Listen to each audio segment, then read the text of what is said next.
This video is going to serve as a formal introduction to socialism so as to provide an understanding of it from a scholastic point of view. The first video I made set out to debunk socialist myths. Now that we have an understanding of the basic tenets of socialism and are able to question the societal stigma around it, we can finally seek to grasp a fundamental understanding. Before we begin, however, I just want to say that this video will introduce you to the many schools of thought surrounding socialism. I'm sure each and every one of you watching this video will formulate your own ideas and opinions and decide which one you most closely align with, and some of you already have. I won't be going over them in detail in this video. For now, the most important thing I can stress is leftist unity.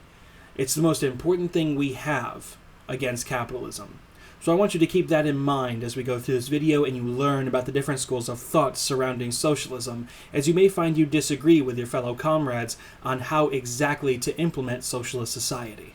First off, socialism describes a range of economic and social systems characterized by social ownership and democratic control of the means of production, a fancy way of saying businesses, as well as the political ideologies, theories, and movements that aim at their establishment.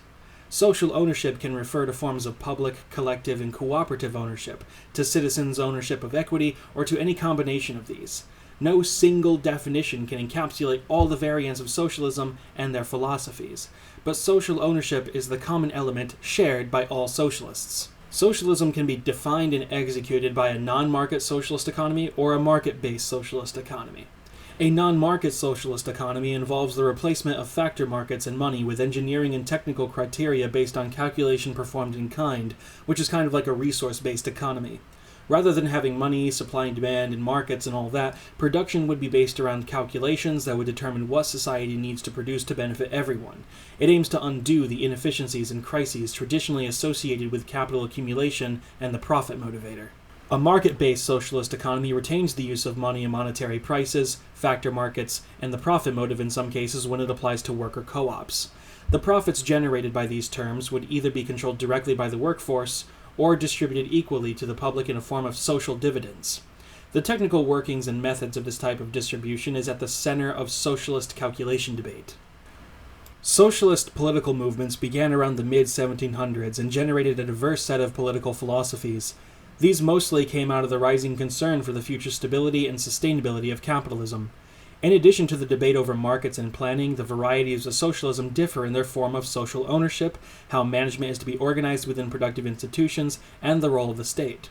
This is where we get the core spectrum of these concerns, such as reformism versus revolutionary socialism, where some people believe democratic reform of current capitalist societies are the best way to seize the state and bring about socialism, and others believe that only violent revolution can overthrow the bourgeoisie and usher in an age of socialism, and state socialism versus libertarian socialism, where state socialists believe in a more authoritarian form of governance, and libertarians believe in a more democratic form with individual liberty at the forefront of their ideals.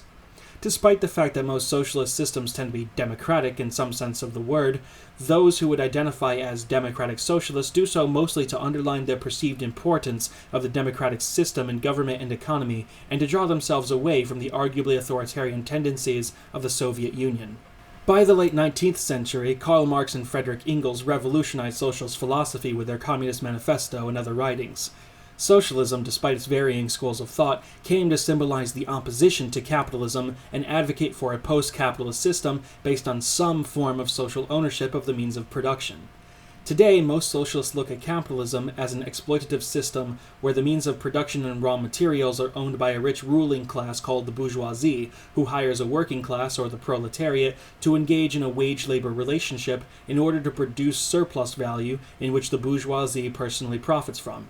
Socialists view this as a form of exploitation and argue that it's more just and fair for the workers, the proletariat, to decide what gets done with the surplus value they help create.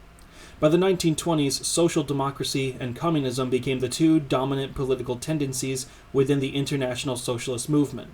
Despite this, socialist parties and ideals remain a political force with varying degrees of power and influence, while aligning themselves to other issues such as environmentalism, feminism, and liberalism. It is important to note that while most people consider social democracy and communism to be the two main factions of socialism, most scholars and economists would argue that any state proclaiming itself to be socialist or communist in the past has only merely been a state capitalist system, where there still remains a bourgeois proletariat system, except the state has merely taken the place of the bourgeoisie. Others will argue that democratic socialism seeks to establish state capitalism where the workplace takes on a more democratic form of operating, while communists seek to establish a classless and ultimately stateless society. And that's all I've got for you folks today. Today we talked about socialism as an economic mode of production in which the means of production are socially collectively owned. It can operate with or without a market system, and several political movements gave way to different schools of thought within socialism. In later videos, we're going to discuss these different schools, including but not limited to Marxism-Leninism, anarchism, syndicalism, libertarian socialism, and more. If you enjoyed this educational content, please subscribe to this channel to stay informed and up to date. Don't forget to share this video with your comrades in social media circles, and until next time, remember to agitate, educate, and organize.